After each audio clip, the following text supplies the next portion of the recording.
Good morning, students. Our today's topic in the subject of physics O levels is force on a current carrying conductor in the topic of magnetism. So concentrate yourself. Here we are going to start. We have here electrical energy, current in the wire. So current in the wire is having electrical energy interacting with magnetic energy of magnetic field to give mechanical energy, the movement of the current carrying wire. The whole setup to produce mechanical energy is in this way is called a motor. So this is the definition of the motor, that the whole setup to produce mechanical energy in this way is called a motor. In the photograph, you can see a piece of the aluminium foil that has been fixed between the poles of the strong magnet. Here you can see here is a strong magnet, and here is a piece of the aluminium foil that has been fixed between the poles of the strong magnet, that is between south and north pole. Here is the direction of the current. When there is a current through the foil, it is pushed upward away from the magnet. This is called the motor effect. So here is the definition of the motor effect. So listen again. When there is a current through the foil, so this is the direction of the current through the foil. It is pushed upward away from the magnet. So it will be pushed upward. This is called a motor effect. It happens because of an interaction between the two magnetic fields, one from the magnetic one from the magnet and one from the current. So this upward push is due to the interaction of the two magnetic fields. In the figure below, you can see the way in which the two fields combine. So concentrate yourself. This is very, very important. By itself, the field between the poles of the magnet would be nearly uniform. The current through the foil produces a circular magnet field. So this is the circular magnet field. This is the field. This is because of the current. The magnetic field from the current squashes the field between the poles of the magnet. And here is the field between the magnet, and the field due to the current squashes the field between the magnet. Here you can see these are actually squashing. It is the squashing of the field that catapults the foil upward. So this is the squashing of the field between the magnet that will actually catapult, that will actually push the that will create a push force in the wire. So the force acting on the foil is proportional to. These are very, very important points as far as your paper number 1 and paper number 2 is concerned.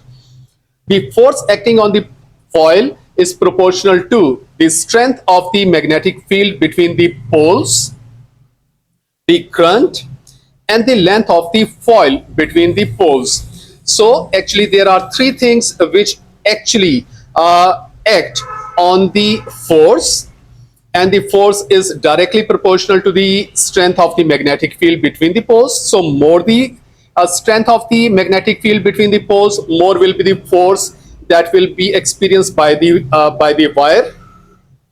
The current, more the current, more will be the force in the more will be the force that will be experienced by the wire, and less will be the current, less will be the force experienced by the wire. The next is the length of the foil between the poles. So more the length of the foil, more will be the force experienced by the wire. Less will be the length of the foil, less will be the force experienced by the wire.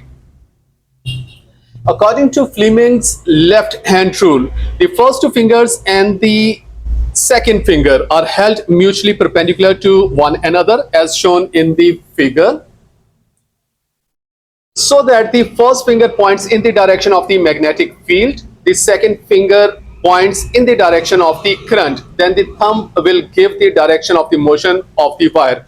So look now, here is the left hand. So this will be the direction of the three fingers. The first finger, that is index finger, then the second finger and the thumb. Point these three fingers in such a way that they make an angle of 90 degree with each other. Then the second finger, look now, so that the first finger points in the direction of the field. This will be the direction of the field. Second finger will will point in the direction of the current, and the thumb will point in the direction of the force. Okay, so concentrate again, so that the first finger points in the direction of the magnetic field. So look now, this is the first finger, magnetic field direction. The second finger will point in the direction of the current. So this is the second finger, direction in the point in the direction of the current, and the thumb will give the direction of the motion. So here is the direction of the motion of the wire that will thumb points towards. Okay, the rule works when the field and the current are at right angles to each other. So this is very important point to be noted.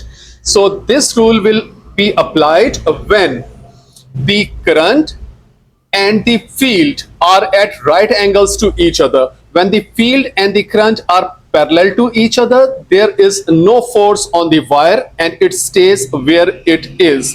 So this is very important point to be noted. So when the magnetic field and the current will be perpendicular to each other, then this rule will be applied. And if the current and the field will be parallel to each other, there will be no force applied on the wire and it will stay same. When a current carrying wire is placed in a magnetic field, the wire experiences a force. This is called the motor effect. So this is the explanation of the motor effect. So whenever we place a current carrying wire in the magnetic field, between the poles of the magnet, the wire will experience a force, and this force will be called the motor effect. To observe the motor effect, a wire swing is hung between the poles of the C-shaped or horseshoe magnet as shown in the figure. So this will be the setup to experience the effect of the two fields. When the current is closed, we observe that the wire is thrown upward, outward. So when the current will be allowed to pass through, when the circuit will be closed, when the current will flow through the circuit, so the wire will experience a force and it will be thrown outward like this. So look now, this is thrown outward. From this, we deduce that a wire carrying a current experiences a force when placed in a magnetic field. Here is a experiment that we are going to perform to check the effect of the force on a current carrying conductor. To investigate the force on a current carrying conductor in a magnetic field, apparatus that is required is stiff wire, strong permanent magnet, 9-volt dry cell, switch, insulated copper wire. So these are the things that are required for the experiment. So look now, procedure is, so bend a stiff wire ABCD into the shape of the swing like this, as shown in the figure below, connecting it to the copper wire, dry cell and switch to form a circuit. Place the south pole of the magnet over part of the wire BC. So this is another point to be noted, that south pole should be over the part of the BC portion of the wire and north pole should be below the portion BC of the wire. Switch the current on. Observe the direction in which the wire swings. Reverse the direction of the current by switching the polarity of the dry cell. Invert the magnet so that the pole above the wire swing is now the north pole. So now reverse the magnet so that the north pole comes over the portion of the wire BC. Observe the direction in which the wire swings now. So here are the observations. With the current flowing in the direction A to B to C to D. So look now. When the current will flow from A to B to C to D, it will experience a force outward of the magnet. So look now, the wire swings outwards from the magnet. If the current is reversed, like when the current will be reversed and will be flow from B to C to D to C to B to A, the wire swings in the opposite direction, that is inward. If the magnetic field is reversed, the wire swings outward again. In the experiment above, the force acting on the current carrying conductor acts perpendicularly to both the direction of the current and the direction of the magnetic field. The direction of the force is reversed when we reverse the direction of the current or magnetic field. So this is point to be noted. So whatever the direction of the force is, if we reverse the direction of the current or if we reverse the direction of the magnetic field, the direction of the force will also be reversed. The next thing that we are going to read in the lecture is Fleming's left hand rule. We can easily deduce the direction of the force on the current carrying wire when it is placed in a magnetic field using Fleming's left hand rule. So this is the left hand rule. Thumb will point in the direction of the force. The first finger will point in the direction of the field and the second finger will point in the direction of the current. Point the thumb, forefinger, and the second finger at right angles to one another. Figure below, point of the forefinger in the direction of the magnetic field, that is from north to south direction. So this is very, very important point to be noted, that your forefinger should be pointed in the direction of the field from north to south pole, and the second finger in the direction of the current. The thumb then gives the direction of the motion of the wire, that is in the direction of the force. In applying Fleming's left hand rule, the following must be observed. So these things are to be observed whenever you apply the Fleming's left hand rule. The left hand must be held with the thumb and the first two fingers are held mutually perpendicular to one another like this. The direction of the magnetic field is always from north to south of the magnet. So this is second point to be noted, that your forefinger should be pointed in the direction of the field from north to south pole. If the motor rule is applied to a beam of the electrons, so this is another very important point, which are negatively charged, the direction of the electrons flow is opposite to the flow of the current. So if the motor rule is applied to the beam of the electrons which are negatively charged, the direction of the electron flow is opposite to the flow of the current. Hence the second finger should be pointed in the direction opposite to the electron flow as indicated in the figure. The next is the current, the magnetic field and the motion, which indicates the presence of the force, are interdependent on one another. So this is very, very important point, that the current, magnetic field and the force are interdependent on each other.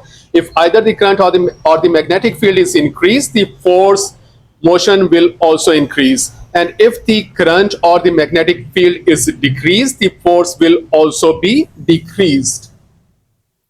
As the angle between the magnetic field and the current decreases from a maximum value of the 90 degree to 0. So look now, the angle between the current and the magnetic field is 90 degrees. So if we decrease the angle from 90 to 0, the force producing the motion will decrease proportionately. This implies that when the current direction is in the same direction as the magnetic field, there will be no motion as shown in the figure. So look now, when they are at 90 degree, they will experience a force. But if we reduce the angle from 90 degree to 0 degree, so when the magnetic field and the current are in the same direction, that are parallel to each other. So look now, when the current and magnetic field are parallel to each other, no motion of the wire will be experienced. And here is a question. Figure below shows a wire placed between two magnetic poles. So this is the current in the wire. If the current in the wire flows from A to B, in which direction does a force act on the wire? So this is the rule. So look now, this is the direction of the current, and the forefinger should be pointed in the direction of the magnetic field from north to south. So this should be the direction. So this is the current, this is the direction of the magnetic field, and the force will be downward direction. So in which direction does a force act on the wire? So look now, by using Fleming's left hand rule, we find that the force acts vertically downward on the wire AB. Okay, B part is what will happen if the current flows from B to A. So if we reverse the direction of the current, the direction of the force will also be reversed. So in A part, the direction was in the downward direction. So for B part, the direction of the force will be upward. So look now, if the current flows from B to A, the force reverse in direction as X vertically upward. So this was the lecture, students. I hope so this will be much more easier for you to understand now. So read this lecture again, understand it, learn it, and make your notes. Thank you so much.